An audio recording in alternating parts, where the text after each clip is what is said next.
ای چای جان بروی تزار شدم، در حسرت دیداری بیمار شدم.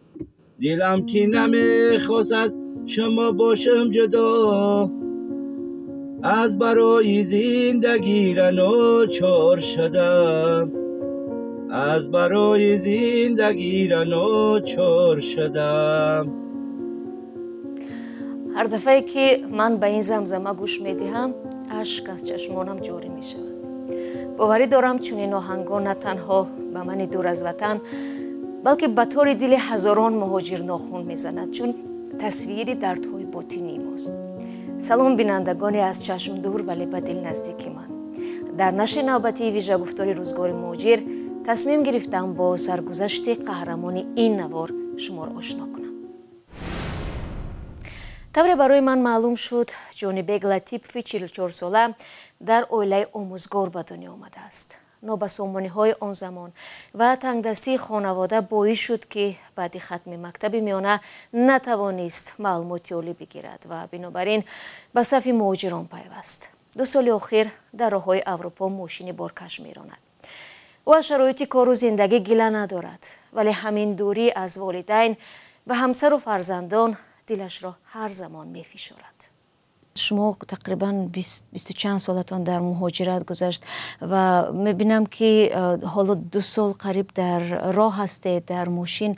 بیشتر چی را یاد میکنید؟ دلتان برای کی زیق میشود؟ برای مادر، عائله، فرزندان و همین غم غبار دلتان را چگونه شما بیرون میکنید؟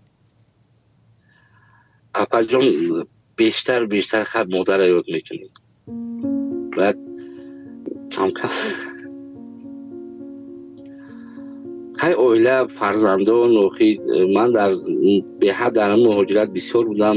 راستی گپ 3 فرزند و من در مهاجرت ندیدم. همین می اومدم و رو تولد شدگی می رفتم 5-6 ماه شدگی و راستی اینجا دم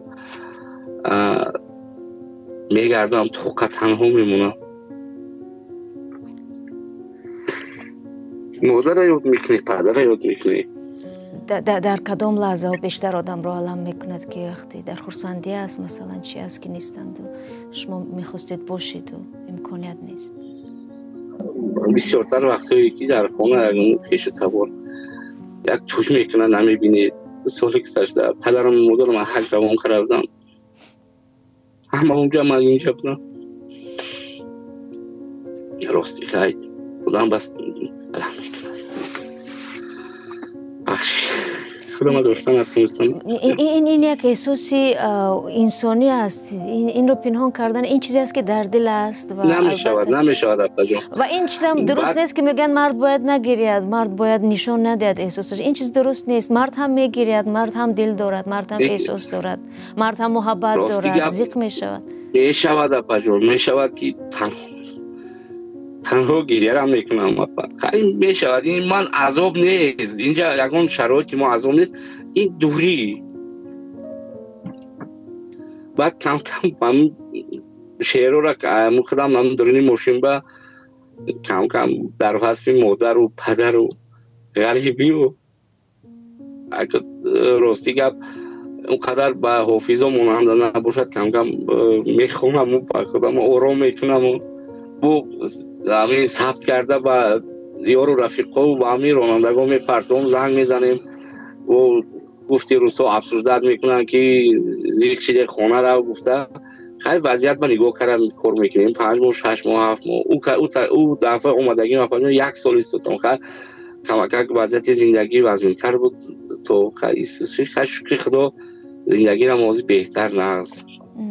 زنگ میزنن مادر چی میگویند؟ دعا میدهند؟ همسر چی میگوید که دعا اگه راستی گپ رحمت به پدر و مادرم اول که خیلی بیچاره در راه دور همه وقت چی میکنن، رحمت به همسرم که من 19 سال شد من اویله دار اگر جمع کنیم اگر 3 سال یک مونموز وکنم 3 سال نباشد همه وقت در اونجا مهاجرت تشکر که همین قدر فرزندان من تربیه میکنم. من عموما در تربیه فرزندان اشتراک نمیکنم.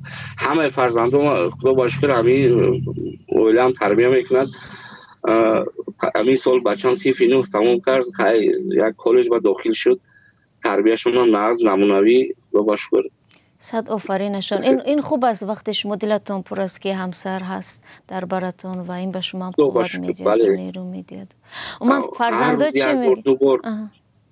فرزندو چی میگم، فرزندو زیر میشوند. همین پسر مایدکی، من پسر خوردیم وقتی که همین بعدی کرونا ویروس بود، پیش از کرونا ویروس تولد شد اونجا بودم. وقتی زپریدو نتونستم اومدم، میرم بابای خیلی زنگ میزنن. با فرزندای دادرم یک خونه با حوالی تقسیمو زندگی میکنیم. 2 تا فرزند مایدای دادرم با من به حد چسبیدگی هم وقتی میرفتم زنگ میزنن. یک روز بخیر یک بار 2 بار زنگ میزنم، مصلحت میپرسم، یگان وای مشکل زندگی باشم مادرم قطعی مصلحت میکنه. اولم شکر خدا که هستن در برم، شکرانه پدر و مادر که همه وقت دعاگو هستن، در بالای سرمون هستن، شکر میکنم. زنگ میزنم دعا میتیم. ای چای جان به خاک پای جانم، در ملک غریبی من ترا پزبانم. کی امر خدا شود که آیم ببرد، در زرزانوی نرمیت سرک ممانم. طوری مصاحبه ما در صحبتش اشاره نمود او از نصف زیادی عمرش را در غریبی پشت سر کرده است. تجربه کار در بیرون از تاجیکستان به مثل صدها هزار مهاجر تاجیک برای قهرمان ما هم از روسیه شروع شد. در سال 2000 زمانی که 20 ساله بود به این کشور رختی سفر بست. در روسیه سالهای اول خیلی غذا بود، حاضرم غذا بود و خیلی سالهای پیش میرفتیم بچهای اکشلو رفتگی ولی نمی‌دونستیم راه رو را در همون بازار چرکیز عربا میکشیدیم. بعد وای اوستا سوداگاه گذاشتیم، فردویست بگیم سوداگامو چی میگن، همون سوداگر کار میکردیم. بعد چرکیز خیلی کم کم با رانندگی را که یاد گرفتیم، با تاکسی بر اومدیم. در 3 سال در گرد همین چرکیز تاکسی کار میکردیم. وقتی که چرکیز محکم شد، بعد همین یک فیرم ارمنی یافتیم آدرس، همون فیرم ارمنی با 15 سال در حیث راننده همین ماشینای بارکشی همسال کار کردم. شما در این موقع خیلی رفتم می اومدیم. شما از بازار چرکیز یاد کردید، یعنی در اون ماجرا بود، جنگ و جنجال بود، شما در اون وقت بودید در اون بازار؟ چی میگذشت اون وقت کاری ماجرا؟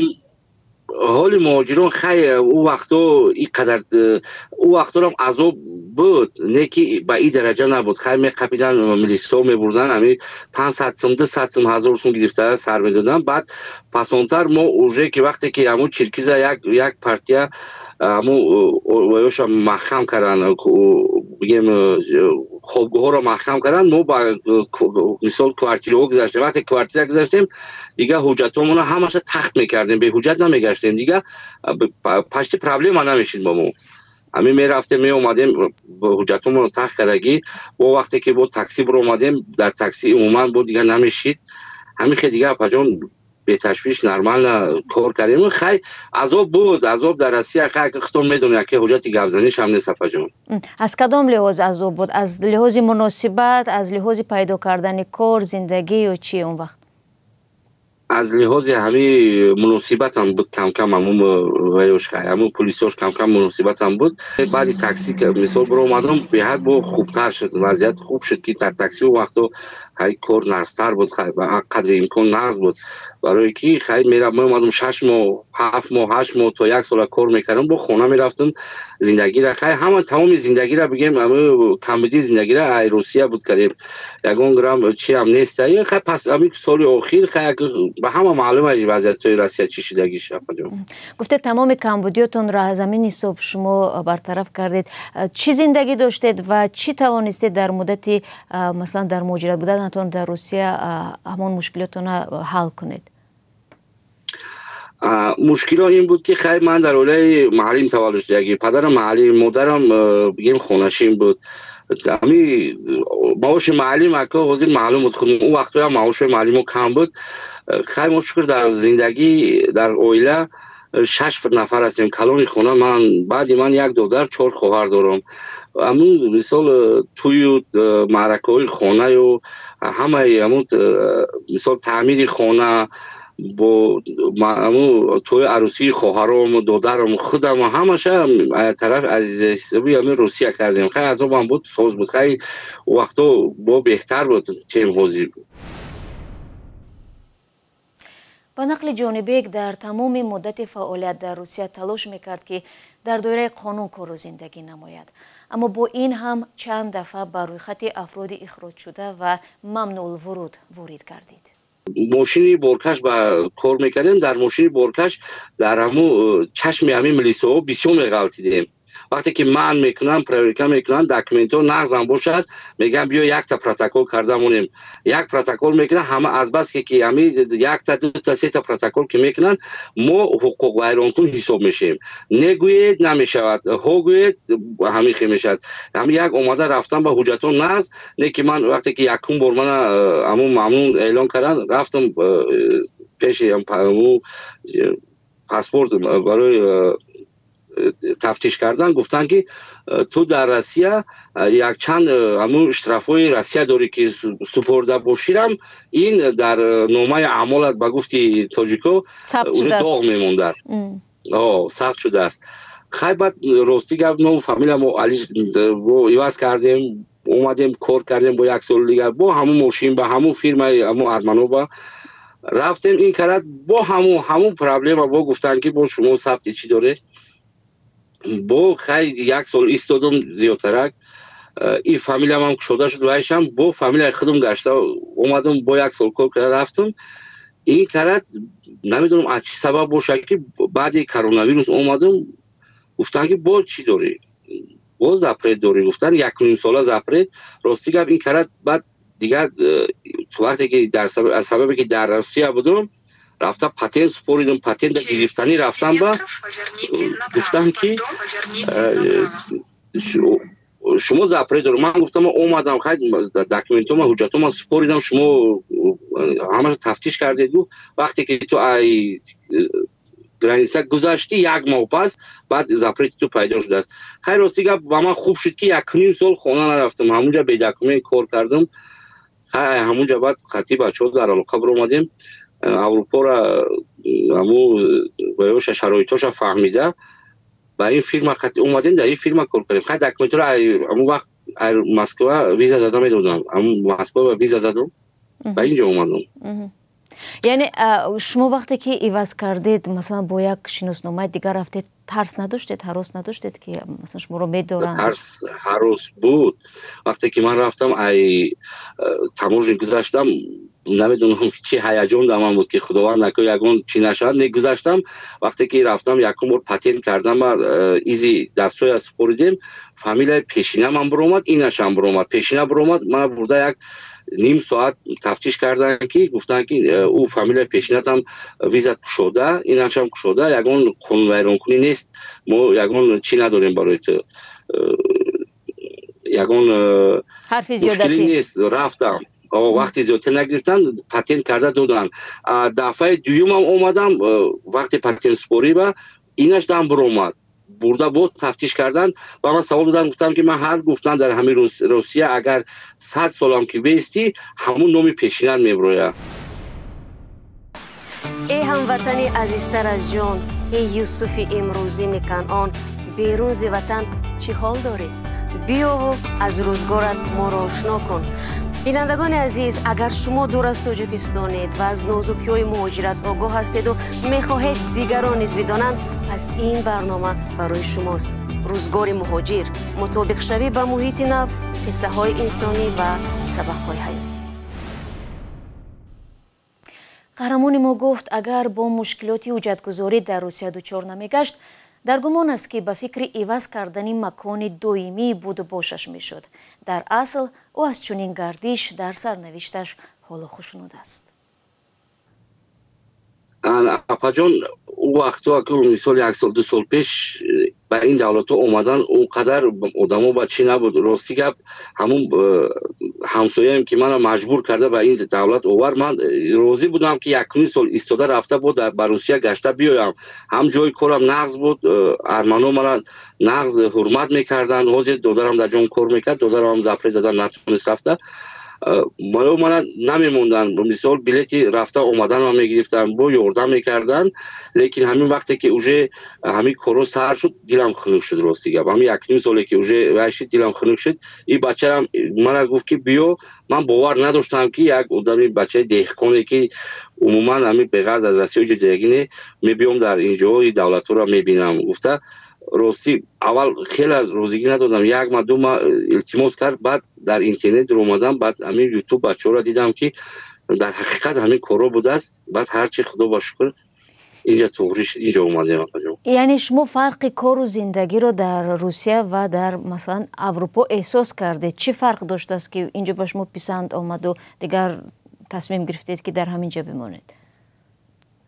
راستی وقتی که روسیه میره برای اومدن دیگه امید نیست уже نمیدونید که گشتن میتونید اومده یا نمیتونید با حجتو با یگان زپرید میشد اینجا اومدیم بعد در روسیه کار و فعالیت هم اما وقتای اخیر همی غم دادن همه وقت مثال در درون همون دکومنتای ماشین 500,000 سوم میموندیم که خیلی گرفته جواب کردن معاش هم خیلی معاش با مطابق همون وی روسیه ساز بود گویم لیکن معاش اینجا بهتر از روسیه راستی گفت بعد دکومنتاسیا هم اونجا ویزا کرا اومدیم ویژه همین لیتوا را دادن بازید یگان نه دکومنت میکنید نه جای خوب میگید راستی گفت خوابگاه پلیس گویم همین فقط در همین رسخود میخورید تمام اپاجون همین مثال برای یک ماه اگر مخفی نباشد اونجا چقدر بود مبلغ و اینجا حالا چقدر حق مزد میگیرید؟ تقریبا اگر انیقام نباشد تقریبا در اونجا مثال اگر با دلار حساب کنیم مثال یک ماه با $1000 میشید اینجا یک بغیر خراجات خوردن 1500 1700 ممکن 1800 میموند اگر که در رو کامیرای رو سرعت حرکت بلند نباشد وقتی که از اینجا از کماندیروفکا میرویم با همون با فیلم حجتای همون ثبت میبیاد اگر همونجا مثلا 100 یورو 50 یورو اگر نبیاید و نصب کنه اگر سریعت نی همین 1700 1800 یورو ان شاء الله باید که ماند. همصحبت من که در مدت 2 سال کاری حدود 13 دولت را طی کرده است میگوید باری هم شاهد مناسبت بد و درشت مردم نشده است. صحبت ما با جونی بیگ در ساعتهای صورت گرفت که او باید باری فرمایش شده را از یک کشور به کشور دیگر می برد. من در دولت همش گویم در گپ دراز نشود از لیتوا لیتوا اومده پولشا گرمانیا چخیا بلژیا، گالندیا، شویتساریا حاضر از انگلیا بار گرفتم روزی پنجشنبه حاضر در باید ایتالیا روم ایتالیا یعنی شویتساریا خیلی 12-13 دولت اروپا را همی گفتی روسا ادنوره منه هر روز با تمامی همو ویوش قطعی میگردیم. طوری ما میدونیم انگلیا علاقه خارج شدگی است از اتحادیه اروپا و روادید لازم میشود ویزا شما ویزا میگیرید یا چه خیلی حرکت میکنید؟ بله امی فیرما ما با وقتی که امی کار میکنه در اینجا که وای شد فیرما خودش از حساب فیرما با شما ویزا میدهد. من با او سال گفته بودم که بیا ویزا کرده تیم همین سال را من گفتم نه من در اروپا یک سیزن کار کنم خونه رفتم با میگیرم وقتی خونه رفتم با رخصتی من زنگ زده گفتن که ما با تو نوبت میگیریم در اون وطن در تاجیکستان با ویزا مسپوری میگیری من روزش نم به پول با من 2 سال ویزا انگلیس کرده دادن ماه فوریه با گرفتم باز خدا با شکر ماه مارس ماه مای اومدم اینا 5-6 ماه باز یک هفته با یک بار میدارم میبرم. تفتیش چه خیلی است و مثل روسیه است یا آسان‌تر؟ نه خیلی نیست اپاجون میباید همونجا پیش همون گذرگاه ها با حجتای بار تخت رستموشکا همش داریم همین پلانشیت با همه زده چه میباید اپاجون همون پلانشیت با همون نگاه کرده میبرد مراد رستموشکا میکنه همین روزی شنبه اومدم در سرحد شویتساریا و فرانسیا و آلمان در آلمان بودم در پیشی همون چی بودم بگیم سرحد همون جای رستموشکا با سحر رستموشکا کردم و انا کو شویسریا در اومدم موزی ایتالیا میگذارم. солҳои ахир кишварҳои аврупоӣ бо мавҷи муҳоҷирони бесанад рӯбарӯ шуданд. аз ҷумла муҳоҷирони сабтношуда кӯшиш мекунанд ба британия раванд. танҳо дар соли равон наздики 20 000 нафар талош намуданд бо роҳҳои заминӣ ва обиву ҳавоӣ аз фаронса ба британия убур кунанд. ин рақам назар ба як соли пеш 10% бештар будааст. мусоҳиби ман дар бораи яке аз чунин ҳолатҳое ки дар роҳ бо ӯ рух додааст қисса кард. هستن آدمو که میبیان خواهش میکنن که میبریم ما میگیم که ما با دردی سر زیادی در کار نیست. خدا با شکر ما از وقتی که از اروپا بار میگیریم و به طرف انگلیا میریم ما با چی میتیم همین چک لیست میگن همون کنترل لیست همون با از جایی که بار کردیم تفتیش کرده میمونیم و هوای همشه قید میکنه که من همینجا بار کردم من درون ماشین خبر گرفتم یگان قاچاق یگان چی نبود. بعد همونجا 4-5 تا همون چی دارد رنگ تبلیغ دارد. هر یک وقتی که 1 ساعت زیاد ماند کردید شما باید خبر گیرید و در همونجا قید کنید که من در فلان جا بودم نام دولت ساعت و برای که ما در این ماشین با چی های همون چیپ کارت میگن همون مثال کارت رانندگی در هوای وقتی که ما استراحت میکنیم قید میشود. یکی رفته و در راه یک وقتی میشود که در نزدیکی همون پورت میگن در همونجا همون ایستگاه هست. همون ایستگاه در میستیم رفته و شب نیم شب اگر مهاجر درایدمون نبینیم رویم که اگر اونجا کنترل میکنند حتی همون کامیرا میگذاری کامیرا رنگی اوزی میگن همون اوزی میگذارونن در این ماشین میتواد اگر همین شکلی رنگین همون چک لیست اگر که پر کردگی باشد و شما همون جای آخرین بار ایستادگیتون با قید کردگی باشید خیلی کارتون سبک میشد و اگر نه کم از خیلی دردسر گرفتار میشه. البته اون که خدا با شکر تا حال با طرف انگلیا من با نشده است و از انگلیا طرف فرانسه رفتم یک بار شد در بالای همون ماشین من رفتم زاپراوکا ماشین زاپراوکا کردم همین یک 5 دقیقه با فکرم که مغازه اومده یک نام میگیرم گفتم همون لحظه با اونجا در این ماشین با در اومدن. من وقتی که های کردم ماشین طرف فرانسه که رفتم و یو ابولو دیدن که من طرف فرانسه رفتم بولوی چی ما ابولوی ماشین تق زدم و من کردم فرو اومدن عکساش هم از چیاشم سیوم کوشم هست اکجا اپاجو کم ترک دغل گپ زدگی من نپرتفتم در زاپراوکا من کردم خیال شما سوی طرف کلاس میرم اومده سوژده یا تا سوژده پالخا ما کافون one moment Go!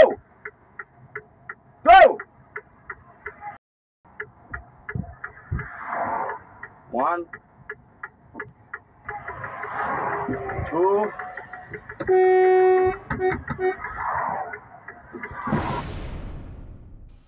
ба таъкиди қаҳрамони мо ҳамчун ронандаи боркаш онҳо ӯҳдадоранд ки талаботи кориву истироҳатро ҷиддан риоя намоянд. бинобар ин ҷисман зиёд монда намешаванд. барои бартараф кардани хастагии равонӣ бошад ҳамсӯҳбати ман ҳунари ошпазӣ ва сурудхониашро истифода мекунад. апаҷон инҷа қонуни инҷа беҳад қонуни хуб ҳозир ина ман аз саҳар 3 соат мошин ҳай кардам ман бояд ҳатман 45 дақиқа ба камаш 45 дақиқа бояд ман дам гирам. дар як рӯз соати корӣ аз 13 то 15 соат соати корӣ рӯзи корист. дар даруни ҳамин 9 то 10 соат рӯзи мошин чӣ меган время вождени меган акун ба тоҷикӣ ман рондани мошин рондани мошин ҳақ доред. агар ки ҳамин ман имрӯз 8-9 соат агар рондани мошинам ки тамом шуд ман дига ҳақ надорам ҳай кунам. 8 то 9 تو همه بسیار 9.5 ساعت در یک هفته 2 بار 9.5 ساعتی وقت حق داریم هایک کنیم نباشد همین 8.5 ساعت وقت حق داریم که هایک کنیم میشد که 8.5 ساعت هایک میکنیم میشد که 5 ساعت 4 ساعت وقت برای استراحت هست حتما وقت برای استراحت میابیم پجام در برای خوب کردن استراحت کردن راستی که منبع مشکلی نیست. شما خودتان یک راننده هستید یا همراه دارید شریک دارید که با شما؟ یک راننده ما یک راننده یعنی مشکل نیست برای اگر 2 کس باشد نه 2 کس باشد 18 ساعت هایک میکنه 9 ساعت یک کس 9 ساعت یک کس من از بس یک کس من با 9 ساعت ماشین راندن اجازت است در اون این 9 ساعت 45 دقیقه یک بار یا که 2 بار 45 دقیقه دم گرفتن موبا حتمی است. شما مهارت خوب پزندگی هم دارید یعنی آشپزی این چخل شد اصلا مردان تاجیک زیاد میل ندارن به آشپزی و سر و دک و طبق شیشتن این از شما این هنر از کجا پیدا شد و معمولا چی میپزید؟ اکا جان راستی گپ در روسیه که همه وقت که همین تنها بودیم خودمون میپختیم خیلی پختن این خوراکای آسان این چی میگن تخم بریان و کلبسه بریان ایناش اکه حساب نیست شوربای و مکرون و شوله و مستوه ایناش بهم پرابلم نبود اینجا اومدیم راستی که بابا جان اینجا وقتی بیکاری زیاد می شود بسیاری وقت شنبه یک شنبه بیکار میشیم در ایستگاه ها از پیش خود همین خونه زنگ میزنم ایالم میپرسیدم همین یک بار 2 بار پلو هم پختیم استاد پلو هم یاد گرفتیم و خوردی هم همون خونه با مادرم تیار میکرد میدیدیم همون تجربه همون کودکی برای اکسپریمنت گفته را پختیم که خدا با شکر همش توری گرفت همش خیلی ساز چی از بیشتر برای شما آسان‌تر چه دیدیم که شما اونجا پیراشکی هم میپزید گالوبچی هم میپزید مانتو هم میپزید که کاری ساده نیست امی گالوبچی پختن آسان‌تر است مانتو خمیر درون ماشین با کم ترک چی میگن امکاناتی همون خمیر تون کردن نیست یکی حاضر من دیدم در همین مغازین همینجا همین زوالای تون کردگی میفروختن اگر اون خیلی زوالا گیرم اگر منطورم دیگه چی نمیشد پیراشکی کم ترک همین پیراشکی رو پیراشکی منطور هم خمیر خودتون تیار میکنید کم ترک نقلایده برای تیار کردن گالوبچی پرابلم نیست پجا همون برنج خطی فرش اجرا میکنیم همون قرنفل بلغارس که درونش میذاریم برنج شوربادر جوشیده میستاد اینا برادرو خدا خواه اینا گالوبچی ما تیار شده اینا گالوبچی های مختلفش اینش واه جون شکردیم اینا هم یتش همه خیلی تمام دیگه اینا خدا خواه موزی میبرداریم شکر یا تاک شکری تو موارد نشی با مغازی در مخمو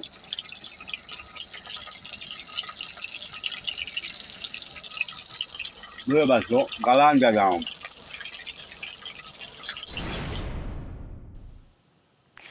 مصاحب ما که زیاده از 2 دهه می شود ریسکش را بیرون از تاجیکستان پیدا می کند دقیق نمی داند که تو چند سال دیگر در غریبی می ماند. اما از تجربه که دارد میگوید اگر شخص صاحب کسب باشد می تواند در کشورهای گوناگون در شرایط سازگار فعالیت نماید. فکر من که توندمی که روسیه نراندن روسیه بس نکردیم اگه این توندمی که امکاناتش هست تو فرزندو کلان شدن و با فرزندو یک روی کار اومدن و فکرم اومده میرویم ده که چی در کار آدم یک گپی درو گفتم گپی حقش همین ده تاجیکستان ما انشاءالله آباد شود آباد است آباد هم هست و همین یک وضعیت زندگی اگر خوب شود همین ماهش بعد 4-5 هزار تومان همونجا یابیم اگر انشاءالله نمیبینیم انشاءالله یک 2-3 سال اخیر میبینیم که اگر همونجا وضعیت ها خوب شد ممکن نبیم نه که و فکرم آنی تا همین ویزا تمام شدن آماده میرویم انشاءالله. من وقتی میبینید حالا وضعیت رو با روسیه وقتی مهاجران رو حالا نمیگذارند خودتون همین چیز رو مشاهده میکنید پیگیری میکنید خبرها رو میبینید؟ راستی که ببینیم همون یوتیوب به گاه میبرویند اون قد تماشا نمیکنیم برای کی گفتن همیشه یک پرابلم نشد گفته خودمون میبینیم که وضع میبینیم جانم همونجا هستن دودرم بود خیلی اومد اویم بیچاره 2 بار رفت نموندن رفتن گشته در تاجیکستان رازی اون که وضعیت روز وضعیتش در میدونی خب مشورت شما چی است با آنهایی که شاید در یک نیمه راه هستند و از اونجا خارج شدند و نمیدونن چی کار کنند و من روسیه را یگانه مکان میدونن که از اونجا میتونن کار کنند و نان دهنشون بیابند؟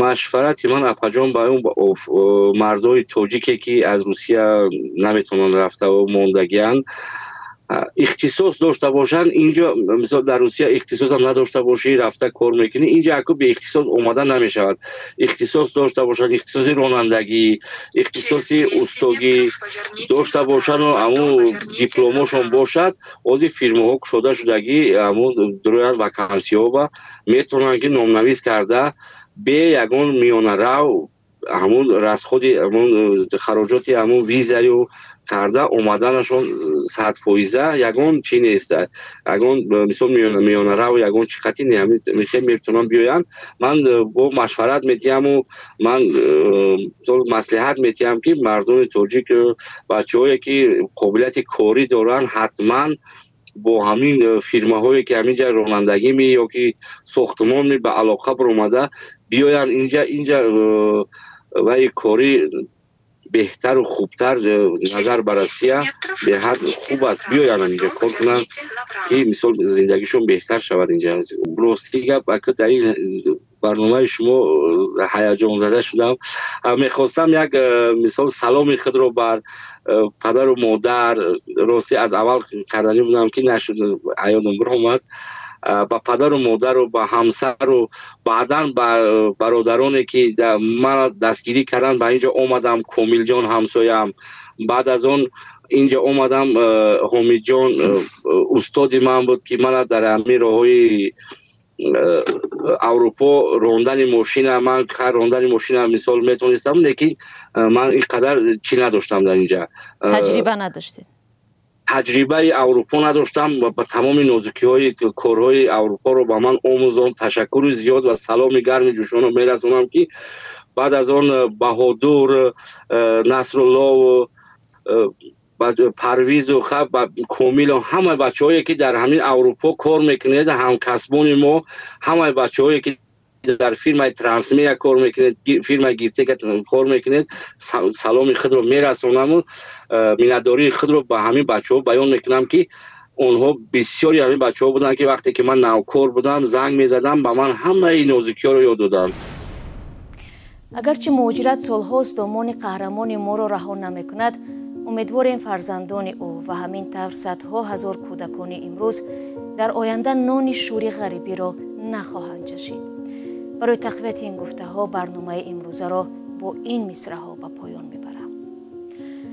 رحم را بسته سربندی غریبی به جان پیوسته پیوندی غریبی گلویم را خراشد گاه و بیگاه بدان شیرینیش قندی غریبی شدم پیری خیرات در این جوانی شنیده هر زمان پندی غریبی به خوابم میرسد مادر شبیگر رهایم آندم از بندی غریبی ز گریه بدتر است آگاه باشید چه تلخ و تند لبخندی غریبی گرانتر نیست دردی جان ربای بروی دهر مانندی غریبی گرانتر نیست دردی جان ربای بروی دهر مانندی غریبی